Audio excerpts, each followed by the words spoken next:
तो मैं हूँ ट्राइहैकमे के लिनक्स प्रिविलेज रूम के अंदर, जहाँ पिछली वीडियो में हम लोगों ने एनएफएस की मदद से लिनक्स प्रिविलेज एस्केलेशन सीखा था। अब ट्राइहैकमे पे लिनक्स प्रिविलेज एस्केलेशन के लिए 3 या 4 रूम है। आपको ध्यान से इसी वाले पे आ जाना, इसकी इमेज को ध्यान से देख लो।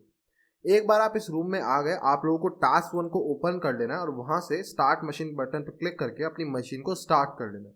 मशीन स्टार्ट होने के 1-2 मिनट बाद आपको आईपी एड्रेस मिल जाएगा और आईपी एड्रेस मिलने के भी 1-2 मिनट बाद आप उससे कनेक्ट हो पाओगे, क्योंकि इस मशीन पे काफ़ी सारी सर्विसेज रन कर रही है, तो इसका स्टार्टअप टाइम थोड़ा सा स्लो है। उसके बाद हम लोग यहाँ मशीन से कनेक्ट होंगे SSH कमांड की मदद से, और साथ में आपको ये ऑप्शन देना पड़ेगा। तो कनेक्ट हो जाते हैं मशीन से। सबसे पहले तो मैं SSH के कमांड को यहाँ पे दूंगा, जो होस्ट की एल्गोरिदम वाला ऑप्शन है वो पेस्ट करेंगे, एंटर मारेंगे, यस करेंगे, पासवर्ड के अंदर पासवर्ड 321 देंगे। अब लॉगिन होने के बाद हम लोग बात करते हैं कि कैसे हम लोग हिस्ट्री फाइल्स, कॉन्फ़िग फाइल और SSH कीज की मदद से प्रिविलेज एस्केलेशन कर सकते हैं, वो इस वीडियो में देखेंगे। अब मेरा जो एक्सपीरियंस रहा है मीडियम और हार्ड मशीन्स के साथ, जिसमें मल्टीपल प्रिविलेज एस्केलेशन होते हैं, उनमें 60 या 70% ये चांसेस होते हैं कि एक ना एक प्रिविलेज एस्केलेशन जो होगा वो कॉन्फ़िग फाइल की मदद से होता है। वेबसाइट की कोई कॉन्फ़िग फाइल होगी, ठीक है, config.php, config.ini या इस टाइप की कोई भी फाइल होगी, web.ini, उसके अंदर क्रेडेंशियल्स लिखे रहते हैं। वो क्रेडेंशियल्स किसके होते हैं? वो क्रेडेंशियल्स होते हैं डेटाबेस के। अब जो वेबसाइट है वो डेटाबेस के अंदर डेटा स्टोर कर रही है, तो डेटाबेस को एक्सेस करने के लिए उसको यूजर नेम और पासवर्ड लगेंगे। वो उसने एक फाइल के अंदर लिख रखे होते हैं जो कॉन्फ़िगरेशन फाइल होती है, उसको हम पढ़ सकते हैं। एक बार इनिशियल एक्सेस मैंने ले लिया तो उस फाइल को मैं पढ़ के उसके अंदर के यूजर नेम और पासवर्ड को निकाल सकता हूँ। काफ़ी बार उसी से प्रिविलेज एस्केलेशन होता है। कैसे? या तो हम उन यूजर नेम पासवर्ड को यूज कर सकते हैं दूसरे यूजर के लिए, वही सेम पासवर्ड दूसरे यूजर में यूज हो रहा होगा, या वो रूट का पासवर्ड हो सकता है, या फिर वो यूजर नेम पासवर्ड की मदद से हम माई सीक्वल में लॉग इन कर सकते हैं और माई सीक्वल के अंदर आपको दूसरे यूजर का यूजर नेम एंड पासवर्ड मिल जाता है। तो ऐसे यूजुअली काम करता है। तो इसीलिए ये काफ़ी ज़्यादा बहुत सिंपल होता है, लेकिन ये काफ़ी इंपॉर्टेंट प्रिविलेज एस्केलेशन का वेक्टर है। Config files, specially history files आपको कभी कभार देखने को मिलेगी, और SSH कीज के बारे में आपको पता होना चाहिए, क्योंकि ये आप यूज़ करते हो स्टेबल शेल लेने के लिए। अगर आपको मान लो नेटकैट की मदद से एक यूज़र का शेल मिला है, तो आप SSH की मदद से, SSH कीज की मदद से आप एक बहुत स्टेबल शेल ले सकते हो, जिसमें आप विम वगैरह, नैनो सब कुछ यूज़ कर पाओगे। तो ये हमेशा आपको आना चाहिए कि SSH की मदद से एक अच्छा शेल कैसे लेते हैं और प्रिविलेज एस्केलेशन कैसे करते हैं, वो हम लोग इसमें सीखेंगे। अब SSH की मदद से शेल लेने के 2 तरीके होते हैं। इसमें आपको एक पढ़ाया तो एक मैं खुद से पढ़ाऊंगा, ठीक है। इसमें 2 तरीके होते हैं, तो मैं दोनों पढ़ाऊंगा इसी मशीन पे। एक हम लोग खुद से सेटअप करेंगे यहाँ पे अभी, और एक इन्होंने पहले से सिखाया। बाकी हिस्ट्री फाइल और कॉन्फ़िग फाइल पहले हम लोग देख लेते हैं। तो सबसे पहले हम लोग देखते हैं कि हिस्ट्री फाइल की मदद से प्रिविलेज एस्केलेशन कैसे होता है। अब सबसे पहले मैं क्या काम करूंगा, मैं LS करता हूँ। अब LS करा, अब यूजुअली आप जब एक मशीन पे लैंड करते हो, LS करते हो, तो आप सबसे पहले देखते हो user.txt। जैसे ही आप user.txt देखते हो, आप फ्लैग को सबमिट कर देते हो और आपका काम डन हो जाता है। उसके बाद आप सोचते हो प्रिविलेज एस्केलेशन। और यहीं पे सबसे ज्यादा लोग गलती करते हैं। गलती वो ये करते हैं कि कभी भी LS करो तो उसके साथ आपको 3 एक्स्ट्रा या कैरेक्टर्स देने चाहिए, -LA। ये बहुत इंपॉर्टेंट होता है। आउटपुट में बहुत ज़्यादा डिफरेंस आता है, और ये आउटपुट आपके बहुत सारे आवर्स बचा सकता है। अगर मान लो मैंने पहले LS करा, मैंने user.txt को सबमिट कर दिया, उसके बाद मैं सोचता हूँ प्रिविलेज एस्केलेशन कैसे करना। अब LS-LA सबसे पहली चीज नहीं होती जो आप सोचते हो। सबसे पहले आप sudo सोचोगे, suid सोचोगे, cron job सोचोगे, कैपेबिलिटी सोचोगे, NFS, इतने सारे तरीके आप सोचोगे, और उसके बाद किसी में नहीं मिलेगा तो आप कहोगे यार लिनपीस को इधर ट्रांसफर करते हैं, लिनपीस के इतने बड़े आउटपुट को पढ़ते हैं, और फिर जाकर लिनपीस आपको सेम चीज बताएगा कि क्या आपने हिस्ट्री फाइल पढ़ी, तो आप फिर उसको पढ़ोगे, तो कितना सारा टाइम आपका वेस्ट हो गया। क्यों? क्योंकि आपने पहले LS-LA नहीं करा था। एक बार आप LS-LA करोगे तो आपको दिखेगा यहाँ पे काफी सारी हिस्ट्री फाइल्स है। बैश हिस्ट्री है, यहाँ पे लेस हिस्ट्री है, यहाँ पे नैनो की हिस्ट्री है, यहाँ विम की हिस्ट्री है। तो ये सारी जो फाइल्स हैं ये आपके काफ़ी काम आ सकती है। इनको देखना होता है, क्योंकि इनके अंदर पासवर्ड्स मिल सकते हैं, इनके अंदर कोई इंपॉर्टेंट फाइल मिल सकती है जिसके अंदर पासवर्ड लिखे हो, इसके अंदर कोई ऐसी फाइल हो सकती है जिस पर क्रॉन जॉब रन कर रही है। तो बहुत सारी चीज़ें हो सकती हैं, इसीलिए इनका देखना बहुत ज़रूरी होता है। अब इनको पढ़ने के लिए सबसे पहली बात तो आपको ये याद रखनी कि हिस्ट्री फाइल जो है ना, बैश हिस्ट्री, तो सबसे इंपॉर्टेंट। अगर ये मिल जाती तो इसके अंदर पुराने कमांड्स हो सकते हैं, उन कमांड्स के अंदर आपको सीधा सीधा पासवर्ड मिल सकते हैं। ये इंपॉर्टेंट है, ठीक है। अब काफ़ी बार आप लोग ये पैटर्न देखोगे कि ये फाइल जो है डेव नल पे रीडायरेक्टेड होगी, यानी कि इसका जितना भी आउटपुट डेव नल में जा रहा है उसको आप पढ़ नहीं सकते, तो वहाँ पे आप ध्यान नहीं दोगे।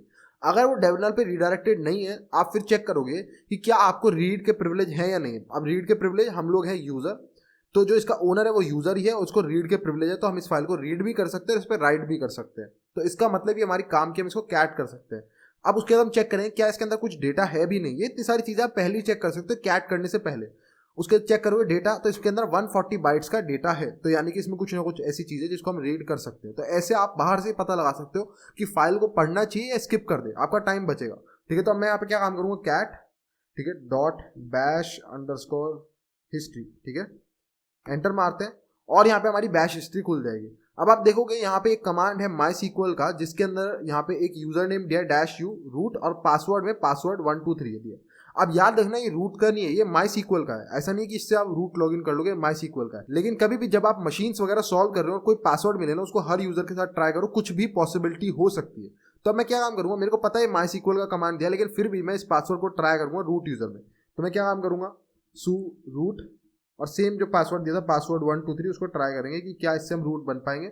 और आप देखोगे हम रूट बन गए, यानी कि वो जो पासवर्ड था वही MySQL का भी पासवर्ड है और वही पासवर्ड रूट यूजर का भी ओरिजिनल पासवर्ड है। उसने यहाँ पे गलती क्या काम करी, पहली बात तो हिस्ट्री फाइल के अंदर direct plain text password store करा, दूसरी बात वो पासवर्ड रीयूज कर रहा है, सेम पासवर्ड को उसने यहाँ पे अपने लिए भी यूज करा और MySQL के लिए भी यूज करा, ये गलत था। अगर ये काम ना करता है तरीका, तो मैं क्या काम करता, फिर MySQL में लॉग इन करता हूँ क्रेडेंशियल्स के साथ, और MySQL के अंदर मुझे कुछ ना कुछ इंपॉर्टेंट डेटा मिल जाता है। ये तरीका होता है। अब हम आते हैं दूसरे तरीके पे, इसको एग्जिट कर देते हैं। अब ये जो तरीका सबसे इंपॉर्टेंट है, क्योंकि सबसे ज्यादा प्रिविलेज एस्केलेशन में आपको यही दिखने वाला है मीडियम हार्ड मशीन्स पे। कॉन्फिग फाइल को पढ़ना बहुत ज्यादा इंपॉर्टेंट है, मैं बार बार बोल रहा हूँ बहुत इंपॉर्टेंट, क्योंकि बहुत बार प्रिविलेज एस्केलेशन इससे होगा। तो जब भी लैंड करो ना, तो हमेशा एक बार वेब की कॉन्फिग फाइल पढ़ लो, उनके अंदर हमेशा आपको क्रेडेंशियल्स मिलेंगे। अगर वो डायनामिक साइट है जिसका डेटाबेस है, तो डेटाबेस के क्रेडेंशियल्स आपको उसमें हमेशा मिलेंगे और वो काम आ सकते हैं आपको। तो यहाँ पे अगर कोई भी कॉन्फिग, जरूरी नहीं है वेबसाइट की, अगर हम एलएस करें तो यहाँ पे एक myvpn.ovpn फाइल पढ़िए, ये वीपीएन की एक फाइल है, वीपीएन को कनेक्ट करने में हेल्प करती है। वीपीएन की कॉन्फ़िगरेशन फाइल है जिसके अंदर लिखा रहेगा कैसे कनेक्ट करना है, किससे कनेक्ट करना है, क्या प्रोटोकॉल यूज करना है, क्या साइफर यूज करना है, सब लिखा रहता है।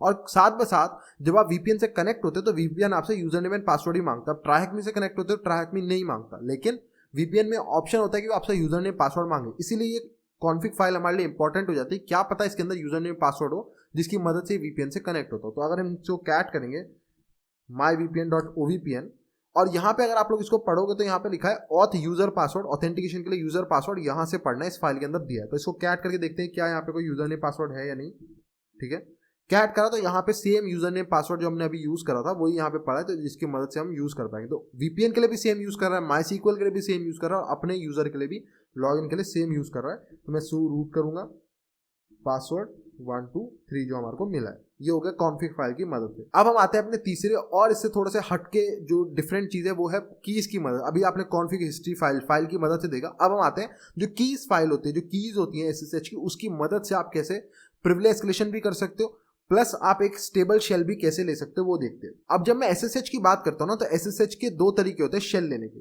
वो तरीके क्या होते हैं, देखो पहला तरीका ये होता है कि आप क्या काम करो, जो अपनी पब्लिक की है, यानी कि आपके यूजर की, ये वाले यूजर की नहीं, जो आपके अपने सिस्टम की जो पब्लिक की है, ठीक है, याद रखना पब्लिक की किस लिए होती है, शेयर करने के लिए, पब्लिक को देने के लिए।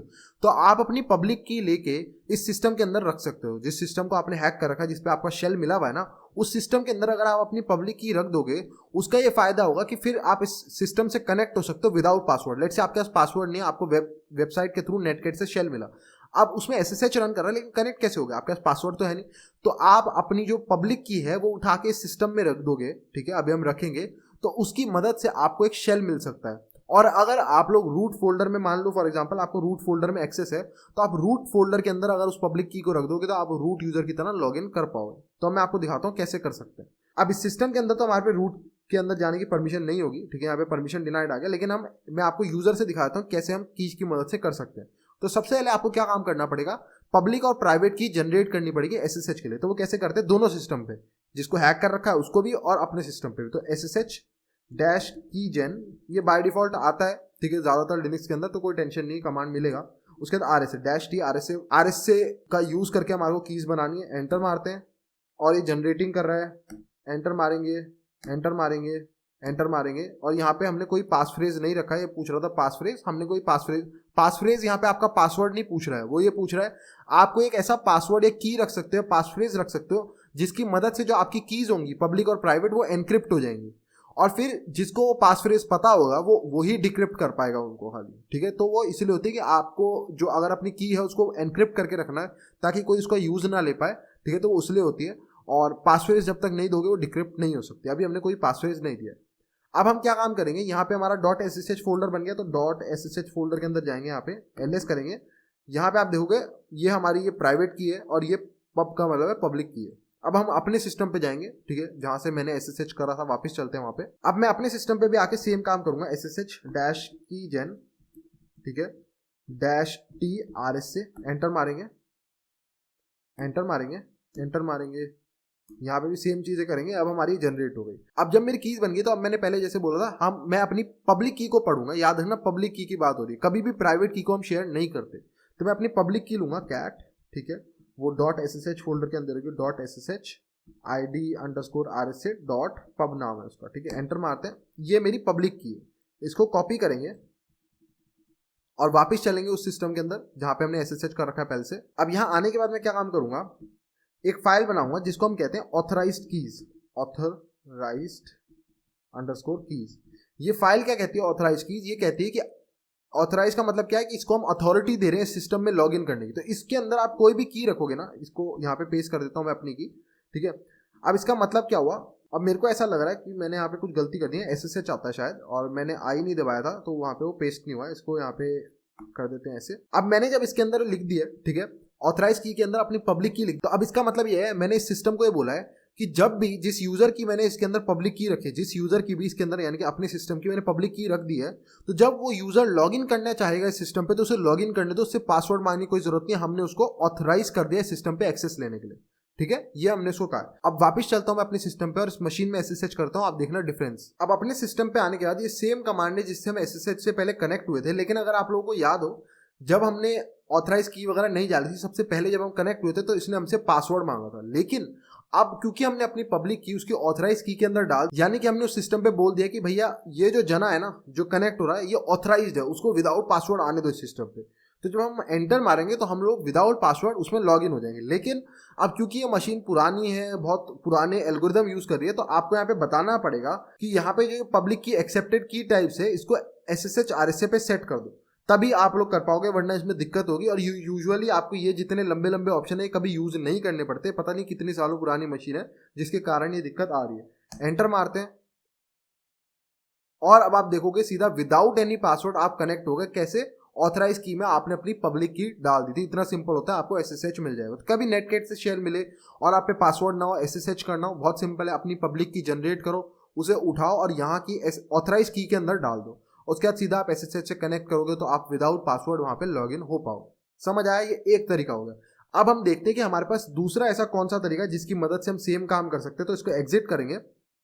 दूसरा ये तरीका है कि जिस भी यूजर से आपको कनेक्ट होना है ना, ठीक है, जिस भी यूजर से कनेक्ट होना है, चाहे वो बड़ा यूजर हो, रूट यूजर हो, कोई और यूजर हो, अगर आप उसकी प्राइवेट की पढ़ पा रहे हो, अगर उसकी प्राइवेट की पे रीड की परमिशन है तो प्राइवेट की मदद से भी आप डायरेक्टली उससे कनेक्ट हो पाओगे। अगर आपको किसी भी यूजर की प्राइवेट की मिल रही है तो आप उसकी मदद से भी उस यूजर में लॉग इन कर सकते हो। प्राइवेट की इक्वल्स टू पासवर्ड मान लो, ठीक है, यूजर नेम आप पे ऑलरेडी है ही, आपको उसकी प्राइवेट की मिल गई, ठीक है, प्राइवेट की पासवर्ड की तरह काम करती है, तो एक बार प्राइवेट की मिल गई तो आप उसकी मदद से लॉग इन कर पाओगे, पासवर्ड की जगह आपको प्राइवेट की देनी है और आप लॉग इन कर लोगे। तो टारगेट सिस्टम पे चलते सबसे पहले। अब यहाँ आने के बाद मैं क्या काम करूंगा, मैं फाइल सिस्टम के अंदर जाऊंगा, ठीक है, ls-la करेंगे और अब आप यहाँ पे देखोगे यहाँ .ssh नाम का एक फोल्डर पड़ा है, इसके अंदर चलते हैं .ssh के, ls करते हैं और आप देखोगे यहाँ पे एक रूट की नाम की फाइल पड़ी है, ठीक है, रूट की।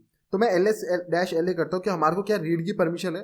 तो यहाँ रूट की के अंदर अगर आप देखोगे तो अदर्स को जो है रीड की परमिशन है, इसका ओनर रूट है, हम रूट तो है नहीं लेकिन अदर्स को रीड किए तो हम इसको रीड कर सकते हैं, ठीक है। आप देखते हैं फाइल है क्या, तो कैट करता हूं मैं रूट की को और आप देखोगे तो ये RSA प्राइवेट, ये SSH की प्राइवेट की है, तो यानी कि रूट यूजर की प्राइवेट की है, यानी कि रूट के पासवर्ड के बराबर है। तो अगर मेरे को ये मिल गई तो मैं इसकी मदद से रूट यूजर में लॉग इन कर सकता हूँ SSH में। तो इसको कॉपी करेंगे पूरे को, वापिस अपने सिस्टम पे जाऊंगा। अब यहाँ आने के बाद हम लोग क्या काम करेंगे, एक फाइल क्रिएट करेंगे, उसका नाम IDRSA ही रख लो, ठीक है, प्राइवेट की का नाम IDRSA होता है कॉमनली। पेस्ट करेंगे इसको, ठीक है, सेव करेंगे। अब यहाँ पे हम आ गए और यहाँ पे आने के बाद मैं क्या काम करूंगा, chmod 600 IDRSA। कभी भी IDRSA को अगर आप यूज करोगे तो आपको उसकी परमिशन 600 देनी कंपलसरी है, ये ऑप्शनल नहीं है, कि ऐसा नहीं है कि मैं अच्छी प्रैक्टिस से कोई इसलिए कर रहा हूँ, ऐसा नहीं है। अगर आप 600 इसकी परमिशन सेट नहीं करोगे तो आपको एरर मिलेगा, SSH से आप इसका यूज नहीं ले पाओगे। 600 का मतलब क्या है, SSH हमेशा ये चाहता है कि ये जो प्राइवेट की है बिल्कुल प्राइवेट रहे, तो अदर्स को रीड और राइट या एग्जीक्यूट कोई भी परमिशन ना हो, सिमिलरली ग्रुप को भी कोई परमिशन हो, जो इस फाइल का ओनर है सिर्फ उसे रीड और राइट की परमिशन हो सिर्फ उसे होगी, तो इसलिए यहाँ पे 6 दिया है, बाकी सबको 0 ताकि कोई भी एल्स इसको रीड ना कर पाए। प्राइवेट की है तो इसको सिक्योर रखा जाए। समझ गए। कई बार ऐसा भी हो सकता है कि ये प्राइवेट की जो हो ये एनक्रिप्टेड हो सकती है, तो आपको जब इस फाइल को अगर यूज करना है तो आपको पहले इसको डिक्रिप्ट करना पड़ेगा। इसको डिक्रिप्ट करने के लिए आपको एक पास फ्रेज चाहिए होगा, वो पास फ्रेज इजिली निकाल सकते हो, इसी के अंदर वो पास फ्रेज छुपा होता है। आप एक टूल का यूज ले सकते हो जिसे हम कहते हैं SSH2 SSH2 में इसको रन करोगे, ये आपको एक हैश दे देगी, उस हैश को जॉन से क्रैक करो और आपको वहां पे की मिल जाएगी। उस की मदद से आप इसको डिक्रिप्ट करके यूज कर पाओगे। ठीक है, अब वापस SSH का कमांड यूज करता हूँ। यहाँ पे हमारे को डिक्रिप्ट वगैरह का कोई स्टेप नहीं करना, वो किसी और मशीन में कभी होगा तो देखेंगे। तो ये वो SSH का कमांड है जो हमने पहले भी यूज करा था। तो अब मैं इसमें क्या काम करूंगा, सबसे पहले तो यूजर का नाम बदल दूंगा, इसको रूट कर देंगे, रूट यूजर से कनेक्ट होना है क्योंकि रूट की प्राइवेट की है। और यहाँ पे हम एक ऑप्शन देंगे -i का मतलब IDRS देने के लिए, और उसके बाद यहाँ पे IDRS दे देंगे। अब ये जो IDRS है ये पासवर्ड की तरीके से काम करेगी। अब आपको कुछ करने की जरूरत नहीं है, आप जैसे ही एंटर मारोगे ऑटोमेटिकली आप देखोगे रूट यूजर में आप लॉग इन हो जाओगे। ये यानी कि आप रूट का यूजर नेम दिया आपने और ये आपने रूट का पासवर्ड दिया और SSH ने आपको कनेक्ट कर दिया और आप रूट बन गए। तो ऐसे आप प्राइवेट की मदद से लॉग इन कर सकते हो, और आपने दूसरा तरीका भी देखा ऑथराइज की मदद से कैसे लॉग इन कर सकते हो। सो आई होप आपको SSH में एटलीस्ट ज़्यादा कन्फ्यूजन ना हुआ, बाकी दो तो बिल्कुल सिंपल थे। और कॉन्फिग सबसे ज़्यादा आपको देखने को मिलेगा, बहुत कॉमनली देखने को मिलेगा। SSH आप एक अच्छी चीज़ है जो यूज़ लेना सीख जाओ, जिसकी मदद से आप इजी अच्छे रिवर्स शेल ले सकते हो स्टेबल। एंड जो हिस्ट्री फाइल है उसको हमेशा ls-la करके देखो, वो तभी दिखेगी और बहुत इंपॉर्टेंट है। एंड आई होप सो आपको ये वीडियो पसंद आई हो, आपको ये टॉपिक समझ आया हो, और इसी टाइप का और इन्फॉर्मेटिव कंटेंट अगर इस चैनल पे चाहिए तो आप इस चैनल को सपोर्ट कर सकते हो bye heading over to tce.com/support, और वहाँ जाके एक छोटी सी डोनेशन दे सकते हो। So please like the video, subscribe the channel. Thank you and good bye.